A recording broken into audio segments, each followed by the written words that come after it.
Your phone just suggested the perfect emoji before you even finished typing. Netflix somehow knew you'd love that show you binged last weekend. And that photo app? It found every picture of your dog across 10,000 images. Here's the thing, none of this is magic. It's artificial intelligence. But here's what might surprise you. AI isn't actually intelligent, at least not the way you and I are. So what is it really? And why is everyone from tech giants to your grandmother suddenly talking about it? Let's cut through the hype and understand what AI actually is. No PhD required. Before we define artificial intelligence, let's ask a harder question. What is regular intelligence? Think about it. You can recognize your friend's face in a crowd, understand sarcasm, learn to ride a bike, and decide what to eat for dinner. Intelligence isn't just one thing, it's learning, reasoning, problem solving, and adapting to new situations. Now, artificial intelligence is simply our attempt to make machines do some of these things. Not all of them, not perfectly, but enough to be genuinely useful. Here's the simplest way to think about AI. It's technology that can perform tasks that normally require human intelligence. Reading text, recognizing images, making decisions, understanding speech. These used to be exclusively human abilities. AI systems can now do versions of all of them. Notice I said versions. Your calculator does math faster than any human, but we don't call it intelligent. The difference? AI systems can handle ambiguity, learn from examples, and deal with situations they weren't explicitly programmed for. Let me show you the difference with an example. A calculator follows exact rules. Press 2 plus 2 equals 4. Every time. Now think about a chess computer. It can't check every possible move because there are more chess positions than atoms in the universe. Instead, it evaluates patterns, predicts consequences, and makes judgments about which moves look promising. That's the AI difference. Handling complexity and uncertainty, not just following rigid instructions. The dream of artificial intelligence is older than computers themselves, but the field officially started in 1956 at a workshop at Dartmouth College, where a group of scientists made a bold prediction. Within a generation, machines would do any work a human can do. They were wildly optimistic. Progress was slow, funding dried up. Periods we now call AI winters. But something changed around 2012. Computers got dramatically faster, data became abundant, and new techniques started actually working. The AI spring had arrived, and we're still in it. Here's something crucial to understand.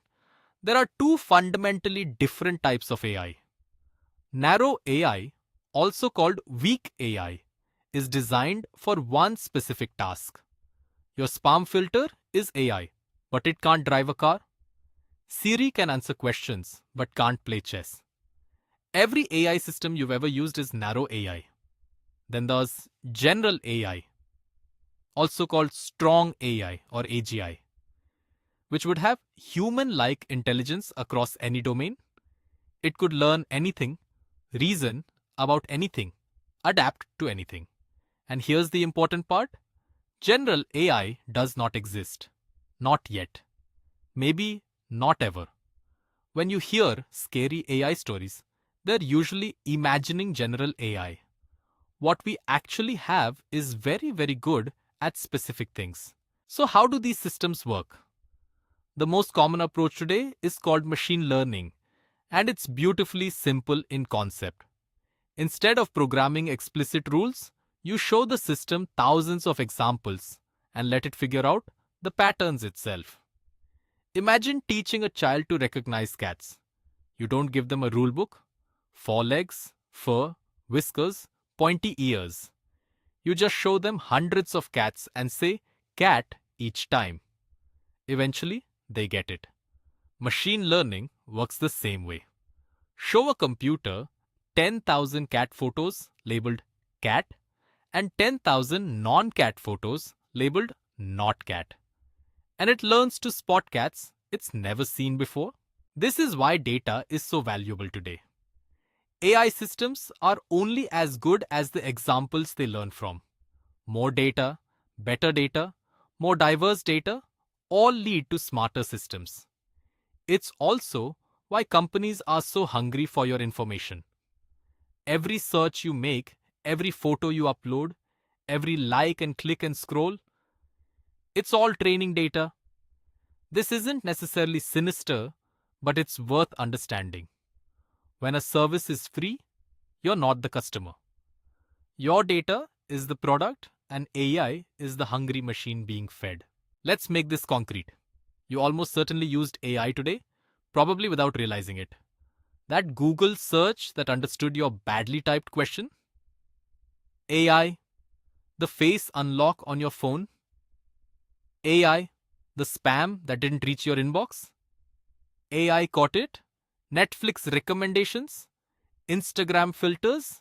Voice assistants? Google Maps traffic predictions? Auto complete on your keyboard? Fraud detection on your credit card? The suggestions when you write an email? All AI. Here's the thing about good AI. When it works well, it becomes invisible. You stop noticing it. It's just how things work now. AI has been around for decades, so why the sudden explosion? 3 things happened at once. First, computing power skyrocketed. Modern graphics cards turned out to be perfect for AI calculations.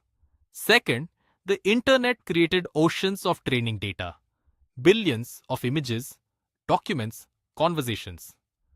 Third, researchers discovered better techniques, especially something called deep learning with neural networks.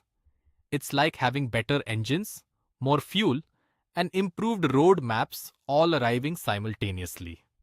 The journey that seemed impossible suddenly became achievable. Now for some healthy skepticism. AI systems today have serious limitations. They can be confidently wrong. An AI might identify a cat with perfect certainty when it's actually a dog. They reflect biases in their training data. If you train a hiring AI on historical data from a biased company, it learns those biases. They have no real understanding. A language AI can write beautiful poetry without knowing what sadness feels like. And they're brittle. Change one pixel in an image, and an AI that was 99% confident it's a cat might suddenly think it's a toaster. AI is a powerful tool, but it's still just a tool. Everyone asks, will AI take my job? The honest answer is complicated. AI will definitely change jobs. It always has. ATMs didn't eliminate bank tellers. They changed what tellers do. AI is similar. It's excellent at repetitive pattern matching tasks. Humans are still far better at creativity, empathy, complex reasoning, and adapting to truly novel situations. The most likely future isn't humans versus AI, but humans with AI, using these tools to be more productive, creative, and effective. The radiologist using AI to catch tumors faster. The writer using AI to overcome blank page syndrome. The programmer using AI to debug code. So, what's next? AI is getting more capable every year. We're seeing systems that can generate images from text descriptions, write code, have conversations, and even make scientific discoveries. The next decade will likely bring AI assistants that actually remember your preferences, medical AI that catches diseases earlier, and creative tools that amplify human imagination. But general AI, the science fiction kind, remains theoretical. What we're building is something different but equally transformative. A world where intelligent tools are woven into everything we do. Understanding AI isn't optional anymore. It's becoming as fundamental as understanding how to use the internet. Let's recap the 3 big ideas from today. First, AI is technology that performs tasks requiring human intelligence, but it's narrow, specialized, and not truly thinking. Second, machine learning is the secret sauce. Instead of programming rules, we show AI thousands of examples and it learns patterns. Third, AI is already everywhere in your life, and understanding it isn't just for tech people anymore, it's for everyone. In our next video, we'll go deeper into machine learning, how neural networks actually work, and why deep learning changed everything. If you want to truly understand AI, that's your next step. Hit subscribe so you don't miss it, and drop a comment below. What AI application do you find most surprising or useful in your daily life? I read every comment. See you in the next one.